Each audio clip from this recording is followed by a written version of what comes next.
How's it going, guys? I'm Connor from Running Warehouse, and I'm here with Todd, head of product at Puma Running. Today, we are going to be taking a look at an update to a fan favorite, the versatile, the bouncy, the fun Puma Deviate Nitro 3. Now, this was a shoe I ran a lot in this past year. You told me I was going to like it. It's really a jack of all trades, something that can work on workout day and daily training. Tell us about the latest update. Yeah, I mean, the Deviate Nitro has been Puma's franchise, hero franchise from the very beginning. So from 1 to 2, we didn't change too much. And to be honest, from 2 to 3, we really didn't try to change too much too. But you nailed the usage. It's a mostly max cushion shoe. Very nice and versatile, but it works for cushioning, it works for long runs. And with that carbon composite plate, you get a little bit of snappiness as well.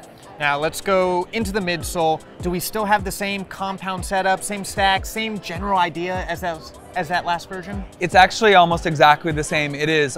One slight change that we made, we still have the Nitro Elite on top and the Nitro Foam underneath. We're really, from like a marketing positioning standpoint, wanting Nitro Elite to be like race day pinnacle, and then Nitro to be kind of for our everyday model. So just for simplicity, we call out the Nitro here, but you do have that Nitro softness and bounciness right next to the foot. Sandwiching the carbon fiber power plate, which is in the middle. Now this is a full-length plate. It does fork in the forefoot for kind of a little bit of, torsional rigidity or a little bit of softness to that. We also made just some very small modifications so that the heel and the forefoot can kind of transition really smoothly, and then you get just a little bit of pep at the end of your step.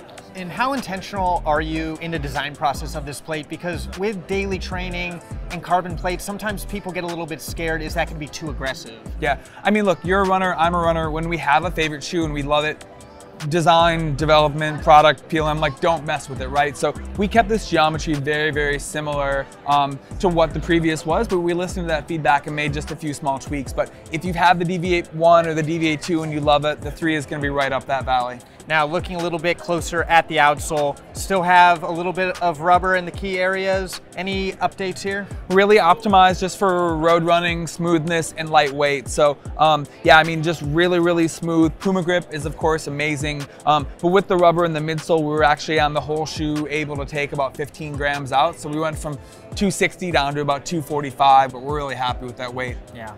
Now, finishing the shoe off, wrapping it all together, we've got the upper, and with a shoe like this, again, it's all about balance. You need the comfort and stability to go those longer distances, daily training, but also have a little bit sleeker feel when you want to pick it up on tempo day. Tell us about this upper. Absolutely. So the previous was an engineered mesh. We actually went to an engineered knit here.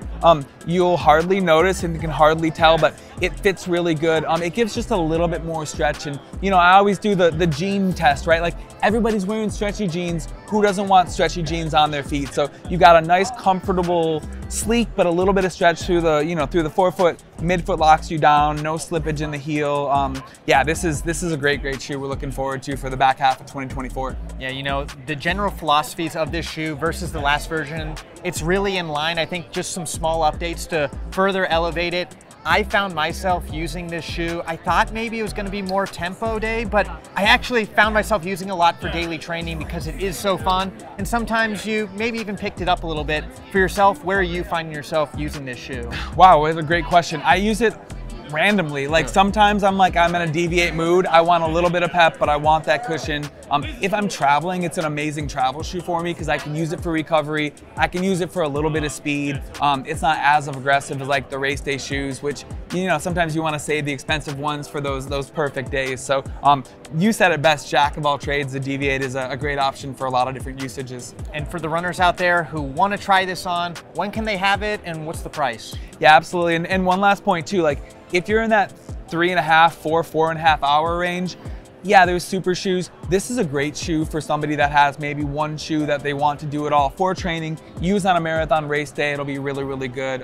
But yeah, again, so we're gonna launch this mid-June, right around the Olympics. In fact, you'll see this on all the teams and countries that Puma sponsors. And then we're at $170. And I said the stats wrong before, but we're at 39 and 29. So we actually have a 10 mil drop, which is the same as what the first version was. So perfect. There you go. I mean, the Deviate Nitro 3 looks like a great addition. And if you're looking to get it on your own feet, you'll be able to find it here at Running Warehouse.